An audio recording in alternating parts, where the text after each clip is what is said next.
Court, ladies and gentlemen, David Watt.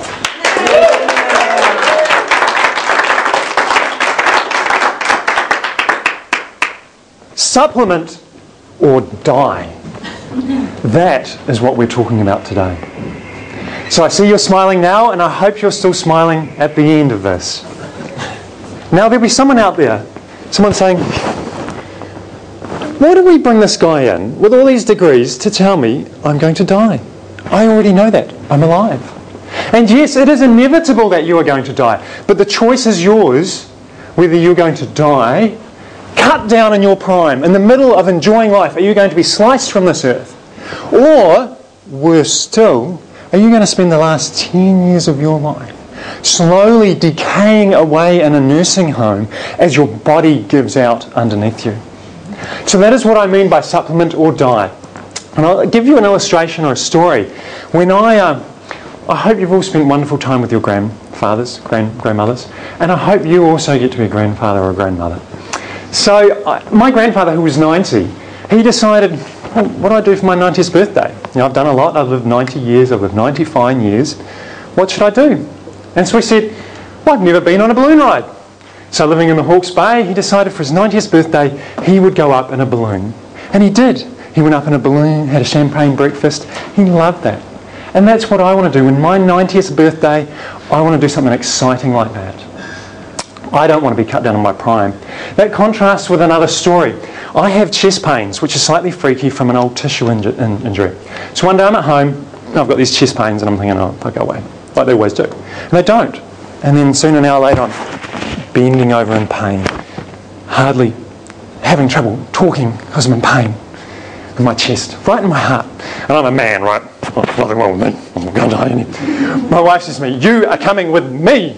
And I'm like, okay, I can't argue. Anyway, so they rush me in. And of course, when you've got chest pains, it's like, come this way, sir. Right down here, sir. So anyway, so I'm lying on this bed. They hook you up on your ankles and on your chest and on your arms with all this measurement equipment. And this measurement equipment is called an ECG. And it produces this fancy printout, right? And so the nurse is standing there, looking at the printout next to my bed, looking at me going, right, this is not what I want to hear. So trying to make conversation, I say, well, nurse, what's that like? She goes, yeah, it's kind of okay. I'm thinking, okay, my heart's kind of okay, this is not looking good. She said, the problem is you're young. She said, the problem is we're used to dealing with people with heart disease who've had 10, 20 or 30 years of developing heart disease. So their ECG has a specific signature, there's something clearly wrong. Whereas yours is just unusual. And so we don't know whether that's heart disease or you're just unusual. And so I said, well, what's that problem? You know, like, I'm unusual, I kind of already know that. And she said, well, the other weekend, someone came in late at night like you did, youthful like you are. We couldn't tell from his ECG whether he was having a heart attack because he had chest pains just like you are. And we said, we don't think you've got a problem, go take 2 Panadol, go home, see us in the morning. He died that night because he was young and he had a heart attack. And that is happening more and more. And unless we supplement, the odds of that happening to us are very high. So that's what I mean, supplement and die. Let me tell you about the history of recommended daily intake, of recommended nutrient intake. It starts with hens. If we wind back the clock to 1892, a doctor went to Jakarta in Indonesia to study a disease that was killing and destroying that nation. And so he went and studied it because this disease was prevalent. It was common in this prison. And the prison was a courtyard, it was a square, the prison was around the outside, and it had chickens in the middle of the prison. And this doctor was studying the inmates for this disease called beriberi. What he noticed, one day, the chickens that are normally they had beriberi.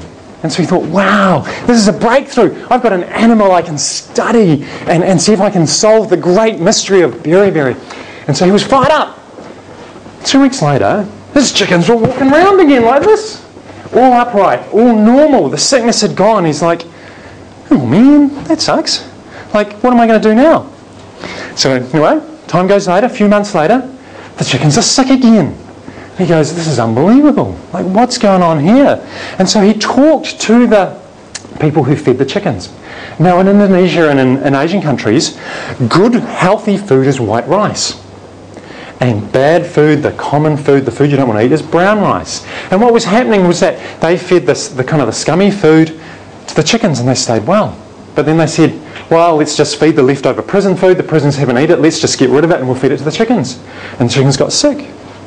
And then they said, and the new person came along feeding the chickens and said, oh no, we couldn't feed the good food to the chickens. They've got to go back on the brown rice. The sickness disappeared. So recommended daily intake, the breakthrough came for vitamins when they figured out that if you ate certain foods, then you got clinical diseases. For example, this poor lady here has very, very bowed legs. That's classic rickets. And so she won't be unable to walk. There's all these problems associated with those bones that are bent funny. And they're a vitamin D deficiency. So the recommended daily intake was set